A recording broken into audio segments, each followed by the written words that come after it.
Joining us now on the John Fredericks Show, Jack Haney, CEO and founder of the Patriot Gold Group. Jack, great to have you with us. Let's start out. New numbers in today. 6.6 million people last week filing for unemployment in the United States. Jack Haney, this is almost hard to say. It's almost surreal. Let me add it up. 17 million Americans filing for unemployment in the last 3 weeks, which is about 10% of the entire workforce in America, right? 150 million people work, 17 million, we're already at 12% unemployment, Jack, in 3 weeks. Where does this end? John, thank you for having me this morning. It is unfathomable that in the last 3 weeks, we had 3.3 million claims, 6.6, another 6.6 this morning. Unemployment has ticked up above 12%. Michael Burry of Big Short fame said that if COVID-19 testing was national, we'd have a 0.2% mortality rate. Why are we destroying the 99.8% of America and destroying our economy right now? Because that's what's happening. As a matter of fact, the Fed unveiled a new bailout program just this morning, providing an additional $2.3 trillion in loans to support the economy. Who do those loans, who are they going to? Is that private equity so they can steal it again? Exactly. They're calling it the Main Street Lending Program. That's baloney! Right? Jack! That is such baloney. That is like the Affordable Care Act. I mean, this has nothing to do with Main Street. At all. It's unfathomable. I mean, 16 million unemployment claims, over 12% unemployment, could tick up to over 20% unemployment. And look, mid-Feb, we were looking at all-time highs in the stock market. We were looking at an economy that was absolutely booming, and it just literally, it stopped on a dime. I almost feel, because we're sequestered at home, I'm in Virginia. My studio's in Washington, D.C. and Richmond. So I've got another studio at the house. I'm staying at the house, trying to do what the governor said, limiting my staff who has to run my operations to the minimum, trying to do all the right things. But it's almost if I just dropped in on some other planet, some other time. I mean, 12% of Americans unemployed in 3 weeks. 4 weeks ago, we had the greatest employment economy, Jack, in the history of the globe ever. 17 million people now unemployed, 12%. I don't know where the bottom is. Now we're giving another $2.3 trillion to banks and equity firms, calling it Main Street. They're going to steal every penny of it, just like they did with TARP and the other bailout. It's what they do. It's what they're set up to do, Jack.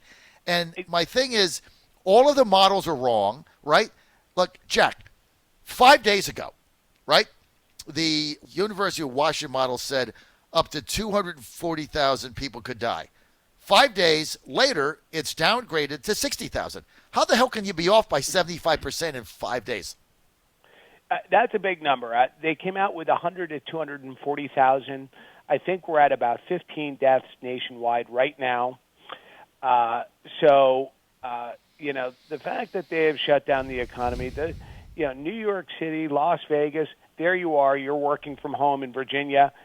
I'm in my 12-year-old daughter's playroom, converted garage that is now my office and have been for 3 weeks. I feel like I'm quarantined. I feel like my yellow English lab Daisy in this playroom office garage space where I'm spending 12 to 14 hours a day. It's unbelievable. This is unprecedented, uncharted. How can you not believe that, they didn't get him with the Mueller report. They couldn't get him with the phone call with Ukraine. And now all of a sudden, the second the impeachment hearing doesn't work out, all of a sudden we get a coronavirus. They decide, hey, let's do this. Let's shut down the economy and let's in some way get unemployment to tick up over 12%. But at the same time, as you can see, the approval ratings are at all-time highs. So, well, see, now, Jack, here's the problem. Now they don't want to open the economy up. They don't want to get back to work. Because, see, like, let's say they did it. I'm pushing for May 1st because I think, look, there's a balance. You have to look at the economic numbers and the social cost of that right alongside COVID-19, how many people died, how many people went to hospital. And they keep moving the goalpost. Jack, they told us, shut the economy down, shut it all down. Greatest economy ever. Shut it down so that we don't overrun what? The beds. Healthcare system. Now we're not overrunning the beds or the healthcare system, right? That was like a week ago. Then they said, well, people are dying.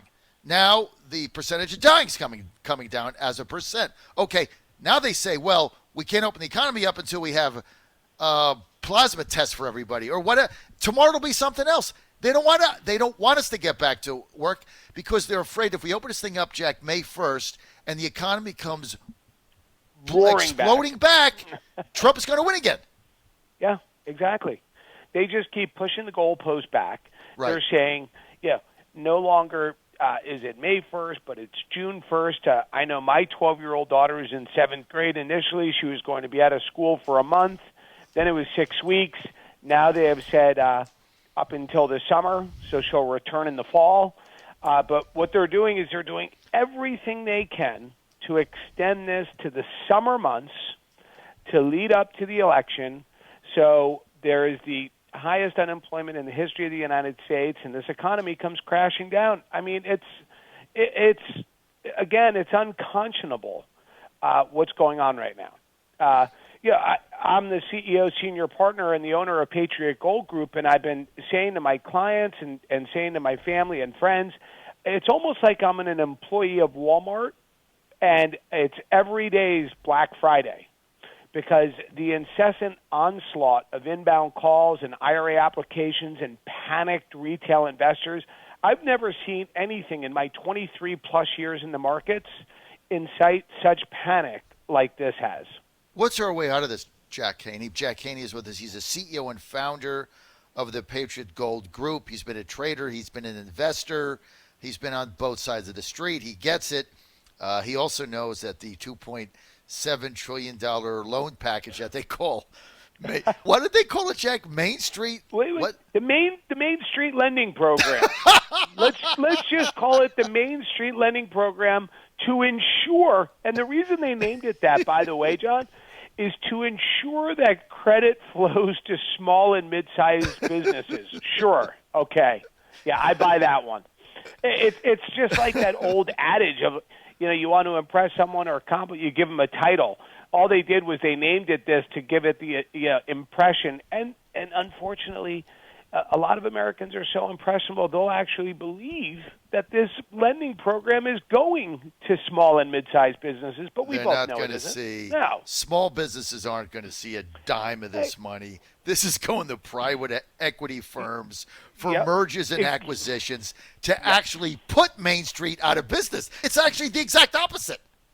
Yeah. Incredible, what's it going Jack. to do to our U.S. dollar? You can't just keep printing trillions of dollars out of thin air. And there's another package, by the way, that's being introduced at the end of this month. That's an additional $4 trillion.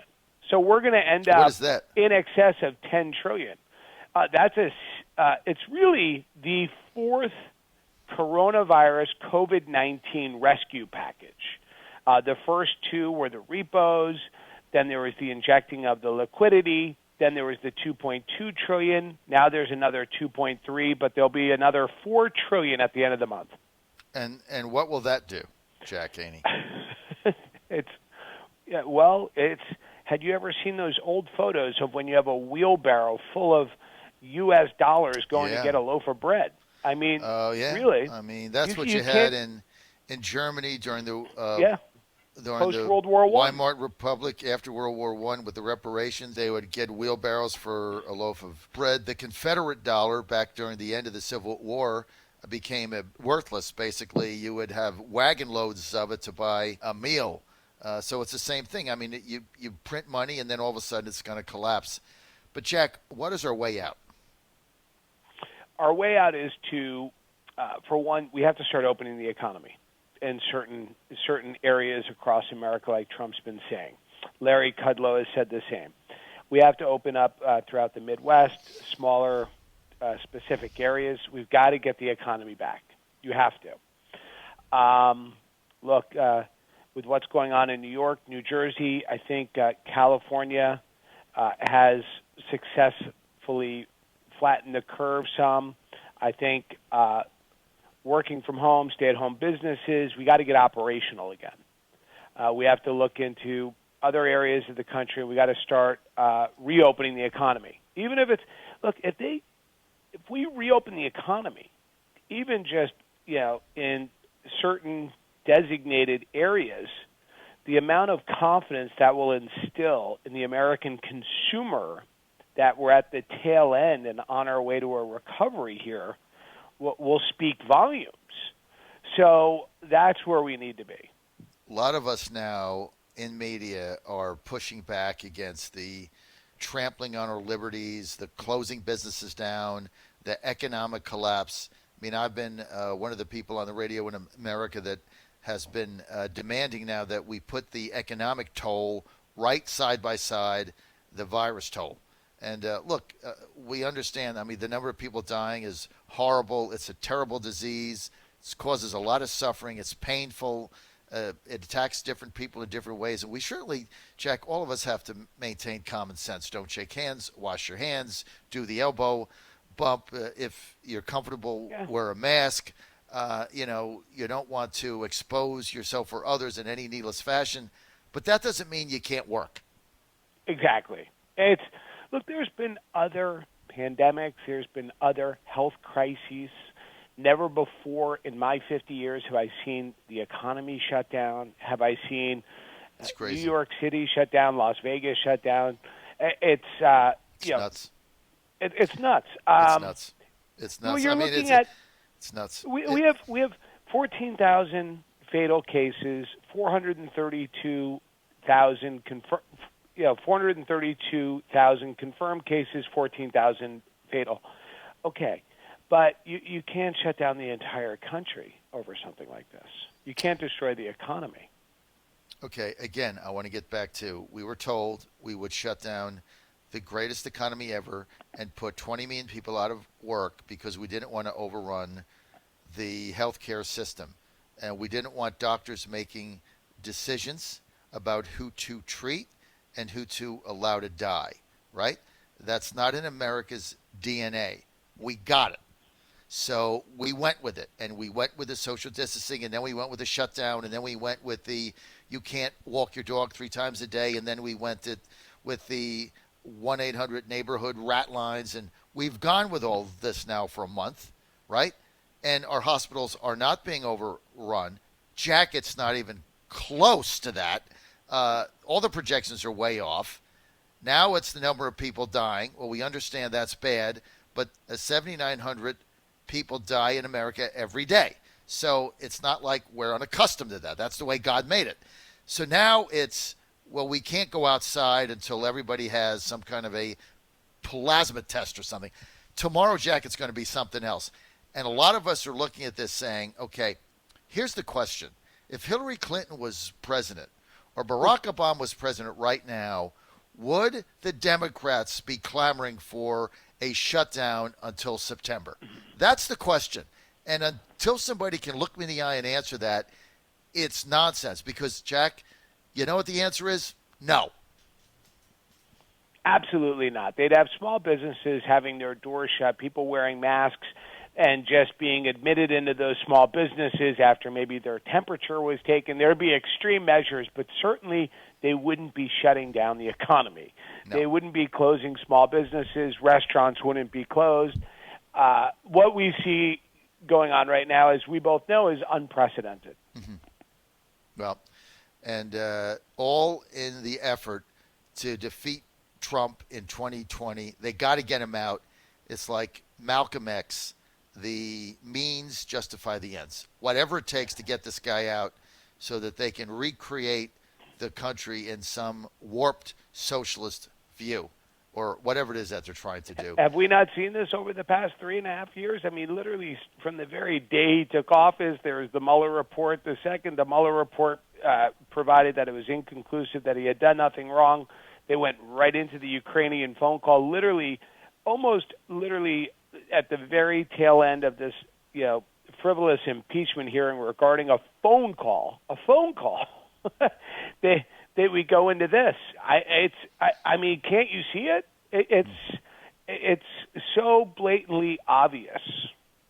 So, Jack, I want to thank you for being with us. Jack Haney, he's worked in the financial markets for over 20 years. At age 20, he studied under William O'Neill, America's most successful investor and founder of Investors Business Daily. He's now the owner and founder of Patriot Gold Group.